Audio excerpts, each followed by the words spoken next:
almost dropped it in the toilet. Lucky didn't make it. Pro tip, close the toilet before working above it. All right, guys, what we're working on today is a broken door closure slash header bracket. And I'll flip you around here and let you see what I'm looking at. This is a 2-stall trailer, one that we've repaired before. As you can see, it already has a reinforcing bracket on it. So I'm gonna have to take everything apart, straighten it out, and then move it just a little bit and put it back up. If we have more problems with this trailer, this will be a candidate for a door replacement soon. As you can see, these reinforcing bolts just rip right out of that aluminum header piece. And one of these bolts broke and the other one is bent pretty severely.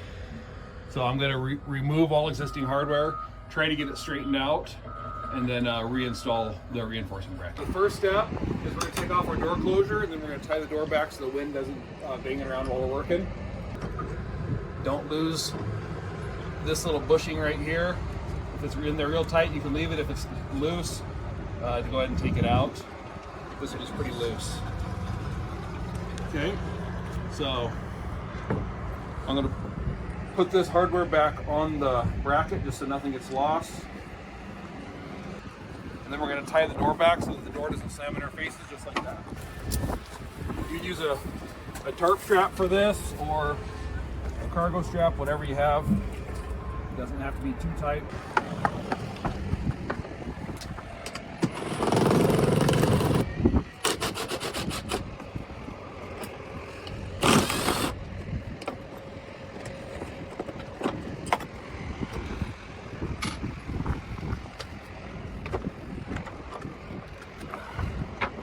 So when these screws are bent like this, you can try to straighten them out and remove them. If you have to, you can cut them off. I'm going to try to straighten this one real quick. I'm using the bracket itself kind of as a lever on the screw. I don't know if it's going to work. We'll see.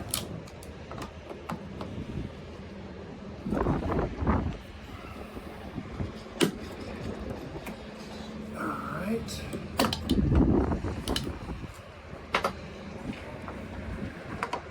See if this is going to come out. And I broke the head off, as I thought I might, but that's okay.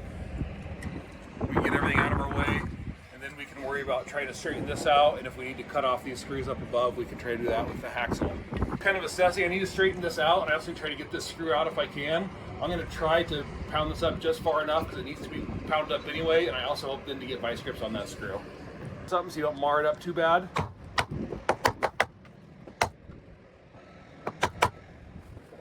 I honestly don't think I'm going to be able to get the vice grips on here, but I'm going to give it a shot.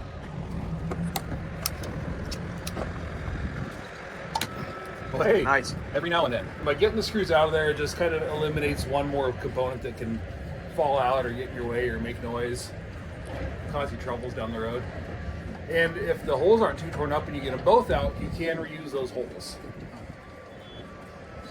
On this one, however, since both of these are broken off in the holes, we're going to have to drill new holes anyway. Okay, so I got that broken or the bent bracket out. I kind of have everything laid out. So now we're kind of at a spot where if you're approaching a trailer that wasn't already repaired, we're kind of at the same spot. These are just the tools I always like to have with me. I kind of pack up this toolkit as a to-go. I don't always have it packed up. And in that, I'm going to have a heavier hammer than normal, a 2x4, which you use for kind of softening your hammer blows and straightening stuff out, a drill bit lube, and a better set of drill bits than we keep in the Milwaukee boxes. Then we're also going to need from the truck, you should have a screwdriver like your regular hand tool set that you have in all your trucks. So you should have a screwdriver, vice grips. You need a ratchet or at least a driver for your impact to drive the self-tapper screws in. So that's a 3/8.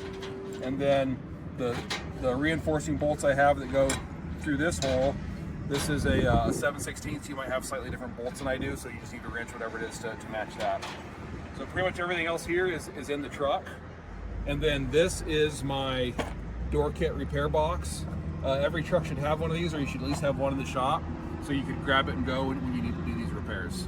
In this kit, I'm going to have all the hardware I need to do most door repairs.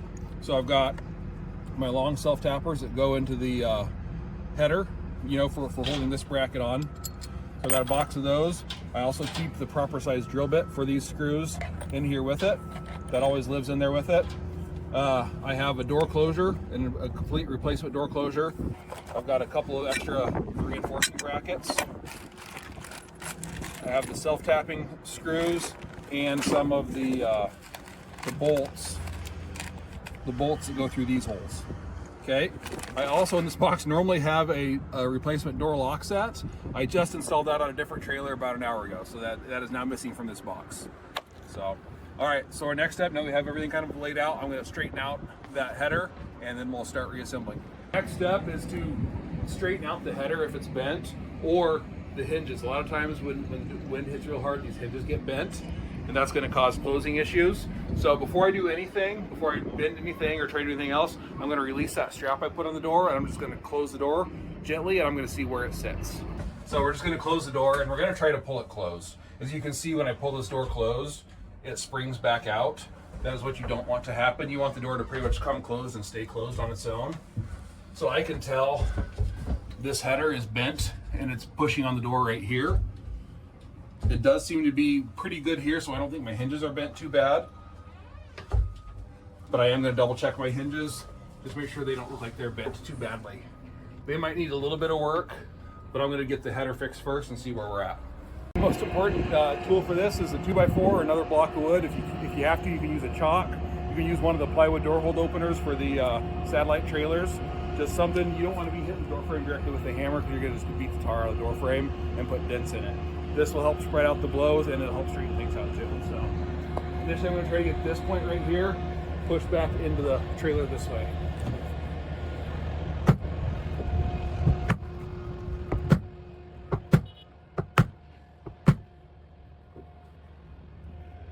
Okay, now I'm kind of checking vertical. It's not too bad.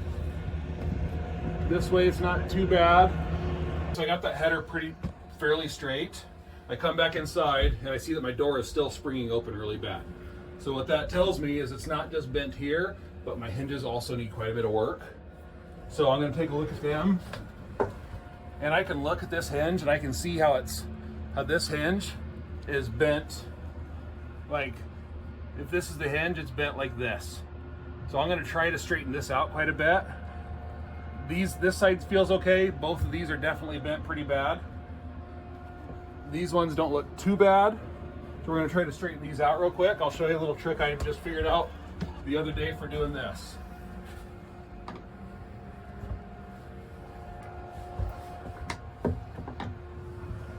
So I'm just using the pry bar to keep this hinge part from moving, and I'm using my right hand on the door as the actual lever to try to straighten that out. Be careful. These hinges can break if you put too much stress on them, but they are replaceable if we have to. I pull this door closed, and it is pretty much sitting in the door jamb. It has just a tiny bit of spring left in it. That might just be from the rubber seals. I'm going to call that good as far as trying to get things straight. I'm cheating on this a little bit because I'm going to reuse all of this hardware that just came off the trailer, because it's fine. Sometimes this will get bent, or sometimes this will get destroyed. But I'm cheating because this already has the holes drilled in it, and this already has a hole drilled in it. At this point, if these didn't already have holes in them, I'd be drilling a hole about right here. In order for me to place where that hole goes, I'll show you what I do. So I'm going to put this in here, just kind of, I'm going to go as close to the old spot as I can. If I can't get it exact, if I can't reuse the holes, I'm going to be as close as I can. I want to make sure it doesn't stick out into the door, because I don't want the door to hit it. So I'm going to try to go pretty much in the middle of the door. I'm going to use this bracket. I'm going to put it up here above it. And then I'm going to mark where I want this hole. Now I want that hole to hit pretty much where this is, in the middle of this bracket, and also in the middle or towards this edge of this bracket, if that makes sense. So I've got these pieces up here. I'm just going to mark where I want my holes. And I'm going to, with the Sharpie, and then I'm going to go pre-drill this hole before I do anything else. All right, so at this point, you've now got this bracket with a Sharpie mark on it. Once again, I'm cheating because this one already has a hole in it, but let's pretend there's just a Sharpie mark on it, and so we have to drill a hole in it. This is a very hard steel, so you have to be really careful when you're drilling not to burn up a drill bit. and you kind of have to be careful with that. So two things we're going to do to be safe. We're going to not hold this with our hand, and we're going to use a drill block. Once again, most important tool is our 2x4. You can also, if you don't have one in your toolkit, grab a chalk from the trailer. We almost always have our wooden chalks, one in the truck or one in the trailer, right? So that's our workbench. We're going to put some vice grips on here. That's going to give us a handle to hang on to so that we don't hurt our hand while we're trying to drill. Now then, you're going to get yourself a good set of drill bits. The Milwaukee drill bits are okay, but they're not great drill bits. I recommend getting a dedicated set of drill bits for doing these, either a carbide set or just a really good set of high-speed steel, and save them for doing these jobs. You want to use an actual drill, not an impact driver for this, and use some drill loops so you don't get your drill bit too hot while you're doing it, okay? Start with a small pilot bit. We're going to start with a small pilot bit about like this, work our way up to an 1/8 or 5/32 somewhere in there, and you're going to end up with a 1/4 drill bit, okay? Don't try to go 1/4 right away. You're going to burn up the bit, and it's going to catch really bad as you try to drill through, and you're going to end up hurting yourself. So be careful with that. So we're going to pre-drill that hole. We're not going to drill this hole yet, okay? This one already has it in it, so it's not really in order, but we're going to save this for later, okay? All right. We've got this pre-drilled. Now we're going to drill our new holes up into our header. So I'm going to grab a Sharpie. If you don't have a Sharpie, you can just use drill bit right away, but I prefer to use a Sharpie.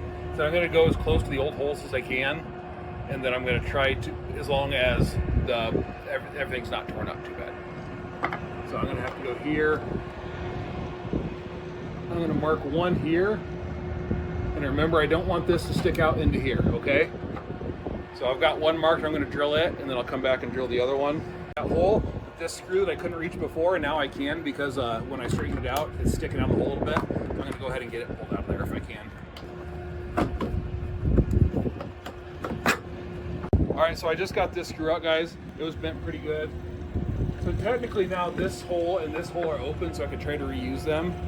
But because this was bent so bad, it tore these holes up pretty bad. Drilling our first hole. You can pilot these with a smaller bit if you want. I might end up doing that if this tries to walk too bad on me. The most important thing is just trying to go straight up into the header. And this is the 7/32 drill bit that I always keep with those capping screws that go in there. All right, so I got that first hole in there. So rather than try to mark it and hope I get the other one close, I'm going to go ahead and actually just install this screw. I'm not going to go super tight, but just kind of snug it up, and now I'm going to use this as a drill guide for drilling my second hole.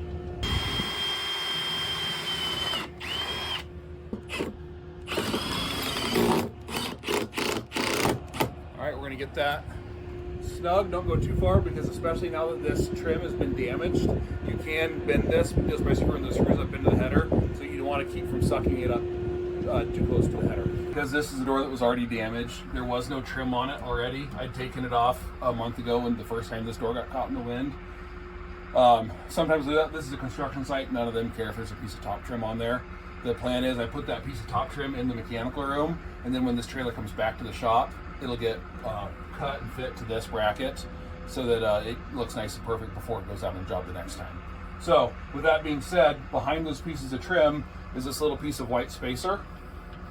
If it comes off of the wall, like this one did, you need to cut this piece off of that spacer and include it in this repair. Because the door frame sticks out from the wall about that 1/4 inch, and you need that spacer in there to keep this bracket nice and square to the wall. Okay? So at this point, if I didn't already have all my holes drilled, I would be holding this up here, use a pair of vice grips to clamp this on here, and then back drill my hole up through this bracket. Okay? Since I've already got these holes drilled and I've already got these piloted for my self-tappers, I can go ahead and start assembly on this bracket. You can pilot these holes into the header if you want. We'll see how well these screws cut. If I'm struggling, I'll probably stop and pilot those holes. Oh, almost dropped it in the toilet. Luckily didn't make it. Guys, learn from my mistakes. This is the first time I've ever tried to reuse hardware like this. What I just discovered is because I had to re-drill my holes, everything's not lining up. Surprise, surprise. So I'm actually going to take this out and re-drill this hole so that everything lines up the way it's supposed to. seat these like I wanted to before. Everything's all bent up on this door frame. It's the next time this happens, we're going to be replacing a door because everything's pretty crooked on this thing already.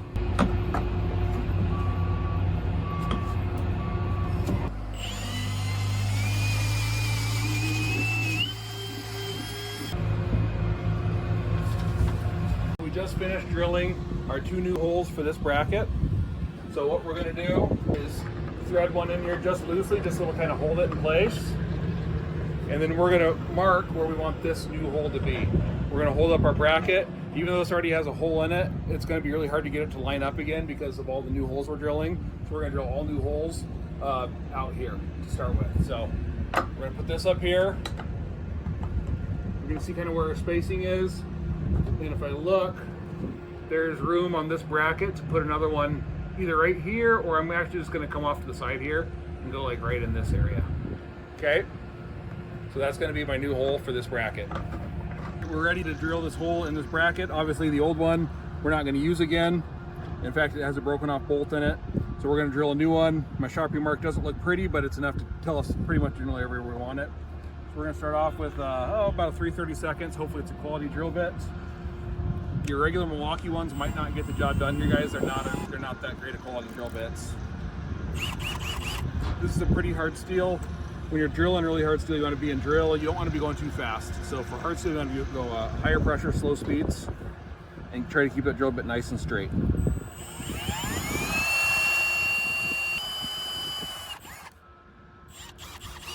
Use a little lube if you have it to keep the drill bit from getting too hot. Okay, we punch through with our pilot. Okay.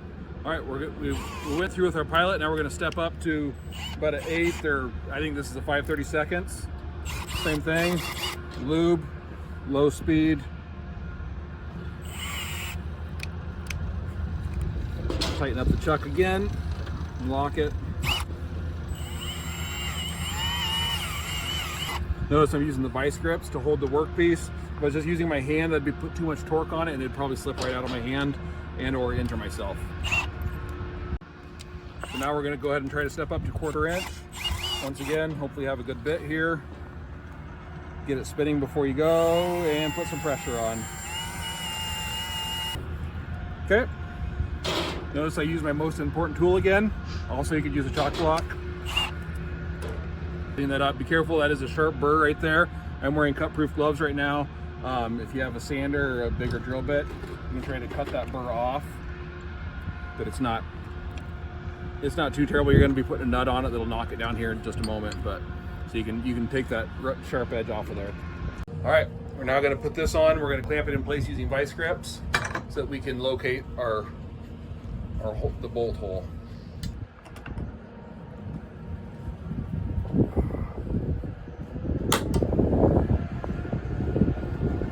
All right, so still running the same 1/4 inch bit, guys. We're now just going to be drilling through aluminum, so it's going to be a lot easier to drill through. Make sure you're wearing your eye protection. I should have just said that right off the bat.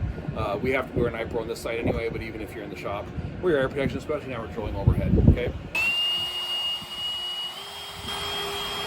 With that hole drilled, we're going to put our self-tappers into the header, and then we'll grab the bolt and put it in that hole we just made.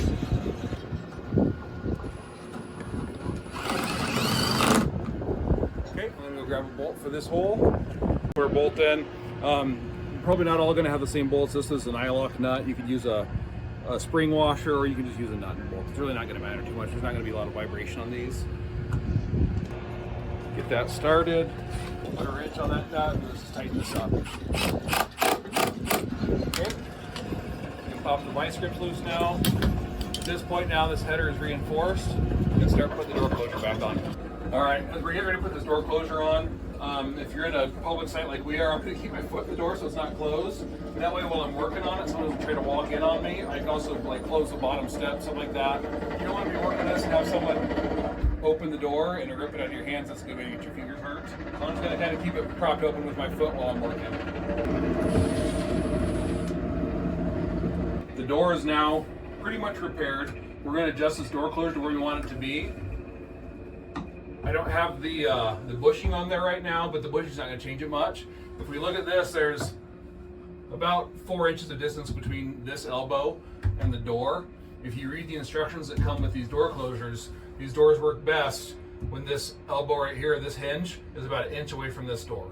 So in order to do that, we're going to spin this out, lengthening this arm, and that'll allow that arm to go closer to the door, and that'll make the final door closure stronger. That might be what happened to this trailer. It looks like someone might have messed with it, and it wasn't strong enough, and so then the wind probably popped it open and ripped it really bad. So as you can see, I'm still about 2 inches out from it.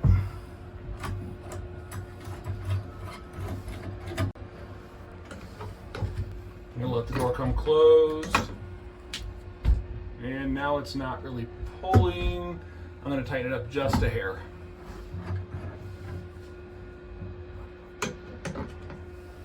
That's about where I want it right there. Well, let's see, this door closure might just be messed up too, guys. It might be time for a new door closure, but I'm gonna try it real quick just to see how it works.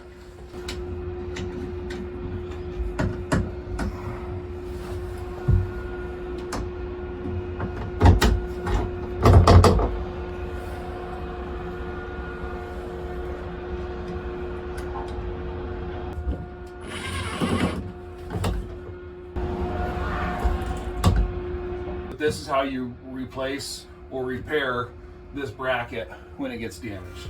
Once again, if I was doing this in the shop, I'd now take my piece of door trim and I'd cut it nice and tight. I'd use my brad nailer to nail it back in place. Don't forget that piece of spacer that goes back here. And then once you are all done nailing it back up, take some white silicone and fill in your gaps nice and neat, fill in your nail holes.